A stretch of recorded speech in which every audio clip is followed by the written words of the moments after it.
मला एवढंच सांगायचंय, पर्यटक आपले वाढलेत ना नक्की इकडे कलेक्टर महोदय. 2022 मध्ये 15 लाख विदेशी पर्यटक आपल्या राज्यात यायचे.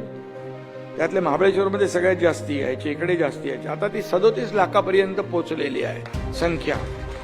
महाराष्ट्रात 11 कोटीहून 18 कोटीपर्यंत पोहोचलेले हे पर्यटक आपल्या पर्यटन धोरणाचं यश आहे. आणि पर्यटन मंत्री कोण आहे आता? शंभूराज देसाई. आणि म्हणून महाबळेश्वर हा महाराष्ट्रातील पर्यटनाचा कंठमणी समजला जातो. जगभरातून या हिल स्टेशनवर लोक येतात. आणि म्हणजे सगळी हिल स्टेशन ब्रिटिशकालीन आहे. पण मी म्हणून ठरवलं की ब्रिटिशकालीन त्यांनाच काही मक्ता होता का हिल स्टेशन बनवायचा. आणि म्हणून नवीन महाबळेश्वर जे बनवतोय आपण बनवतोय. आणि नवीन महाबळेश्वर बघा अतिशय देखणं आणि सगळ्यांना त्याचा लाभ होणार आहे. आणि म्हणूनच या ठिकाणी महाबळेश्वरच्या कुशीमध्ये न्यू महाबळेश्वर आपण करतो.